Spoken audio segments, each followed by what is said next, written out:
Assalamualaikum warahmatullahi wabarakatuh. Kawan, sebelum Anda memulai aktivitas hari, kita ikuti kajian syarat hikmah Dialog Fajar. Assalamualaikum warahmatullahi wabarakatuh. Alhamdulillah kawan, pagi hari ini saya Fitriana Ayu kembali menyapa Anda di program Dialog Fajar. Terima kasih untuk Anda yang terus bersama Suara Surabaya. Selamat datang kembali di rumah. Mungkin Anda baru saja pulang dari masjid, turun sholat ibadah subuh ya. Termasuk Anda mungkin dalam perjalanan diingatkan ini sudah memasuki pukul 5.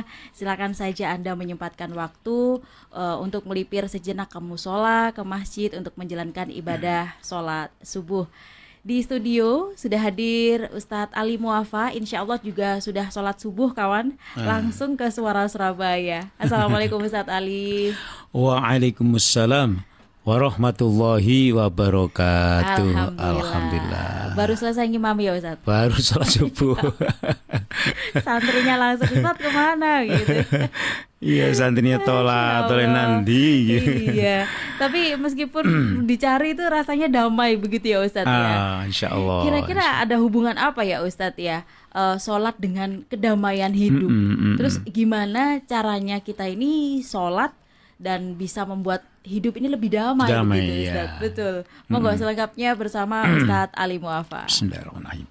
Assalamualaikum warahmatullahi wabarakatuh. Waalaikumsalam warahmatullahi wabarakatuh. Bismillahirrahmanirrahim. Alhamdulillahirabbil alamin. Allahumma shalli wa sallim wa barik ala sayyidil mursalin sayyidina maulana Muhammadin wa ala alihi wa sahbihi ajma'in.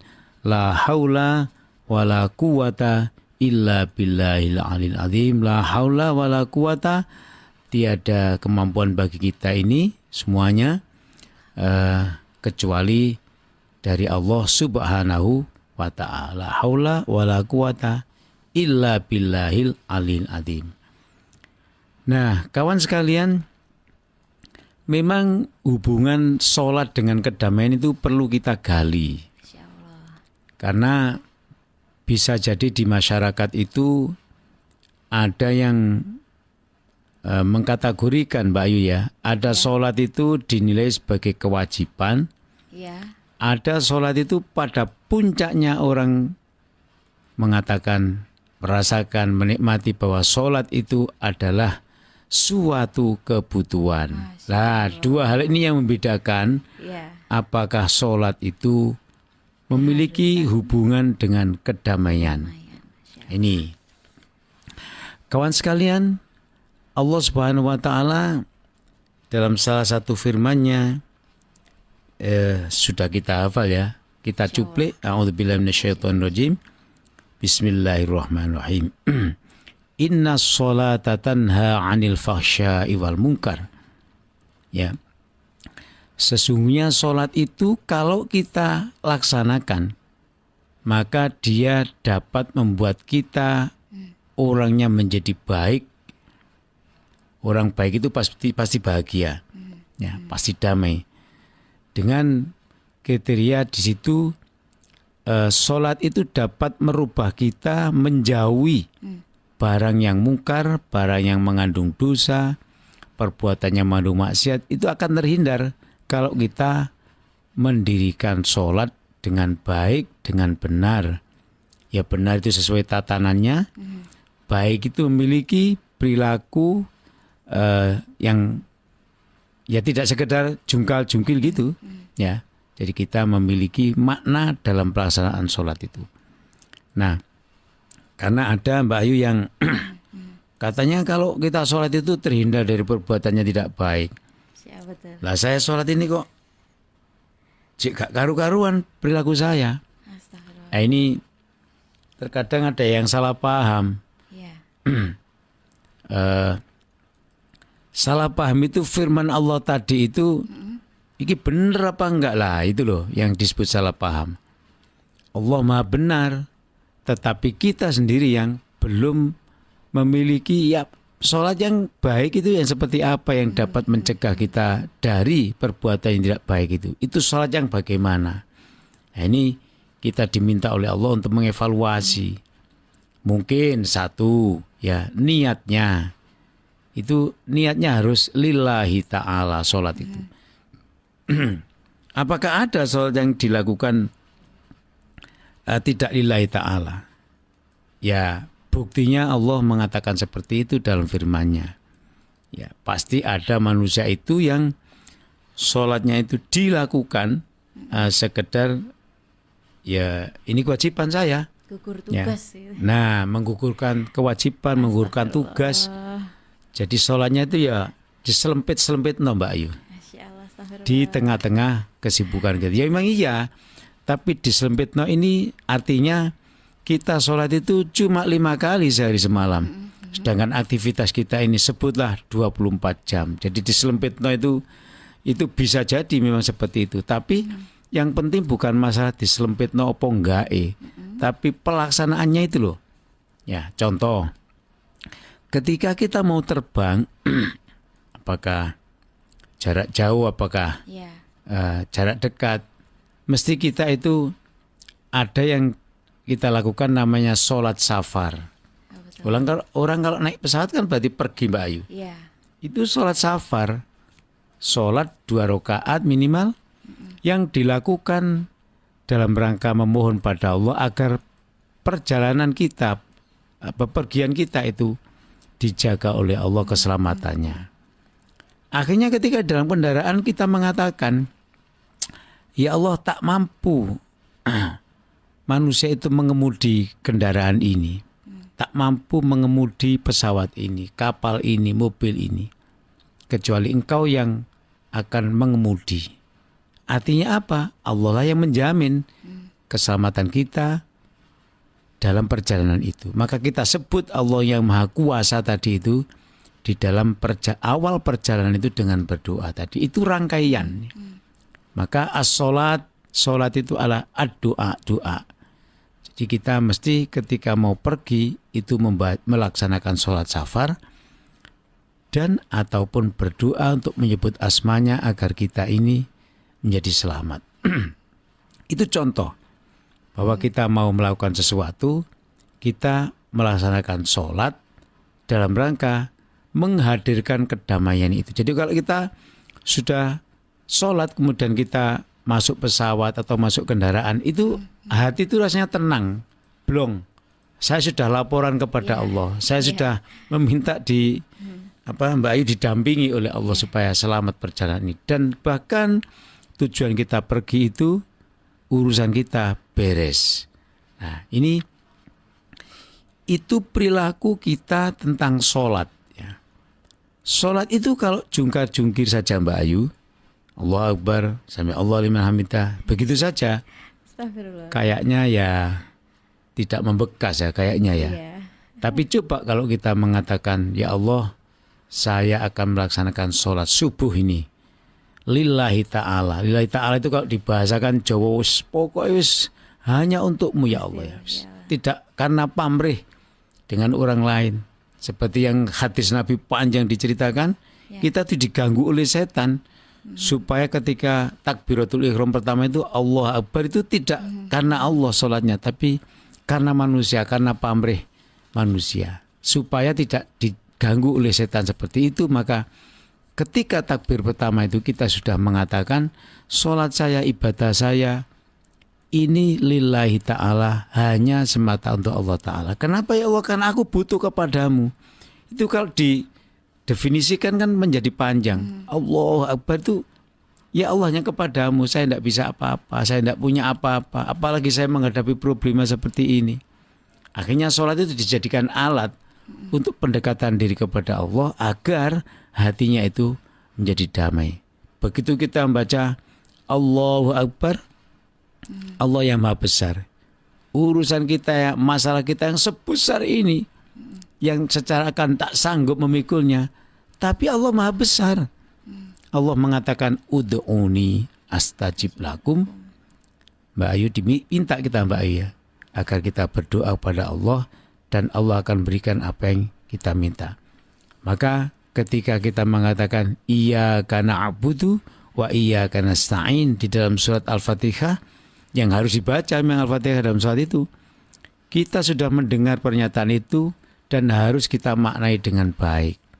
Bahwa iyyaka na'budu hanya kepadamu. Ya, kami menyembah ya Allah. Jadi bukan na'budu iyyaka, Mbak Ayu. Astagfirullah. Ini stressingnya dalam tata bahasa Quran itu, kalau iyyaka itu didahulukan, maka tak ada lain yang kita sembah. Tak ada yang lain, hanya kalimatnya hanya. Kepada Allah kita mohon. Jadi maka Allah meminta pada kita jalu'o. Nah, sholat itu didefinisikan juga sebagai doa. Maka jangan ada kalimat yang kita baca dalam sholat kecuali kita memahami artinya. Wa nasta'in, wa iyyaka nasta'in, dan hanya lagi Mbak. Ya. Dan hanya kepadamu nasta'in kami mohon bantuan, kami mohon pertolongan, kami mohon solusi, kami mohon arahan yang betul. Ini mana ruwet gini hidup ya Allah. Itu kan ucapan-ucapan yang terlintas dalam pikiran kita ketika kita membaca wa iyyaka nasta'in. Berarti sholatnya harus lama ya Ustadz ya? Berarti sholatnya harus Lama. harus lama. Untuk memaknai setiap kalimat yang kita ucapkan begitu Ustadz. Itu pertanyaan Mbak, itu betul. Loh, berarti sholat kita lama dong gitu. Insya Allah. Emang kenapa kalau lama? Walaupun lama itu juga relatif. Iya, Gini Mbak, relatif. ada Mbak orang itu yang sholat itu sebutlah ya. Zuhur itu 4 rakaat itu 5 menit selesai. Ada. 5 Tapi menit. dia menikmati betul Masya Allah. sampai meneteskan air matanya. Tapi ada orang yang sholat 5 menit itu wah rasanya tersiksa, wah marek, merasa lama begitu loh. Karena dia tidak menikmati sholatnya itu. Kan ada rumus hidup Mbak Ayu. Ya. Orang itu ketika senang maka waktu yang panjang seperti sedikit. Tetapi kalau orang ketika kondisinya itu susah, maka waktu 5 jam itu seperti setahun. Wah, aku dikei loro rasanya susah seabad. Begitu. Jadi suasana yang tidak enak itu menjenuhkan, membosankan, menyakitkan, bahkan bisa keluar kalimat sudah lama saya tidak enak hidup ini. Tapi kalau dia itu dalam keadaan yang menyenangkan, wah sehari semalam rasanya lu kok cepet wis entek. Ini yang kita hadirkan dalam sholat itu. Jadi kawan, Mbak Ayu, salah satu yang bisa menjadikan sholat itu mendamaikan hidup kita, menenteramkan hidup kita, salah satunya adalah selain lillahi ta'ala, kita harus bisa menjadikan kalimat-kalimat yang kita baca itu suatu media, suatu cara yang disebut dengan bahasa yang terkenal, sholat itu sedang bermuwajahah dengan Allah. Sholat itu adalah sesuatu sedang kita bertatap muka dengan Allah. Sholat itu sama dengan kita sedang berdialog dengan Allah. Bayangkan kawan, apakah mau Mbak Ayu, Mbak Ayu sholat subuh 1 menit, pasti nggak mau. Iya. Karena Mbak Ayu membaca iyyaka na'budu wa iyyaka nasta'in itu otaknya mengatakan ya Allah, tidak ada yang bisa membantu saya tentang A, B, C, D sampai Z disebut semua. Tapi yang menyebutkan bukan lisannya. Ya. Yang mengatakan itu hatinya, pikirannya, yang kecepatannya tidak seperti lesan. Ya Allah, saya punya masalah. Kalimat itu 5 detik kalau di lesan kita. Tapi kalau di hati kita, di pikiran kita, ya Allah saya sedang menghadapi masalah A, B, C, D, E, F, Z. Itu bisa cuma 1-2 detik. Karena yang mengatakan itu bukan lesan kita, tapi hati dan pikiran kita. Sehingga pertanyaan, sowil an solate. Nah, Ya secara matematis lama, tapi bisa jadi tidak lama. Karena kalau orang sudah terbiasa memaknai kalimat yang dibaca itu di dalam, memaknainya dengan pikiran dan hatinya, sudah biasa Mbak Ayu. Maka redaksi yang 1 meter pun itu bisa terlaksana dalam waktu yang singkat. Nah, kalimat lama Mbak Ayu ini penting juga. Nah, itu relatif ya. Maka Nabi yang kita kenal sholat malamnya itu sampai anggota badannya itu ya tak terasakan kalau sebenarnya beliau itu sedang sakit kakinya misalnya ya. Itu tak terasa. Segitunya kenapa? Karena beliau sedang berbicara, berdialog, bermusafahah, ya, bercengkerama dengan Allah Subhanahu Wa Taala. Siapa yang bisa memutus cengkerama kita dengan Allah Taala? Kecuali adalah orang-orang yang imannya masih lemah, yang masih memandang sholat itu hanya kewajiban. Bukan Nah, kebutuhan ya. bukan kebutuhan. Nah, kawan, jadi bagaimana sekarang pada dialog fajar ini kita diskusikan ya, bagaimana ya sholat itu menjadi kebutuhan kita. Kalau sudah menjadi kebutuhan kita, ya berapa lama dan berapa kali pun kita masih membutuhkan terus-menerus. Gitu Mbak Ayu ya, semoga kawan dialog fajar ini, ya ini penting Mbak Ayu, mendapat ridhonya Allah Subhanahu Wa Taala, sehingga kita yang bicara dan mendengar ini setelah ini menjadi semakin baik, insya Allah. Insya Allah. Amin amin ya robbal alamin. Alarmnya ini insya Allah nggak pernah lepas ya Ustaz, nggak pernah mati. Kalau sudah waktunya adzan harus menyegerakan. Betul, begitu, bukan ya. keburu-buru. Sudah menjadi sebuah kebutuhan kita ini ketemu dengan Allah lewat sholat tadi supaya hidupnya lebih damai. Amin, insya Allah, amin. Terima kasih Ustadz Ali. Demikian kawan dialog fajar pagi hari ini.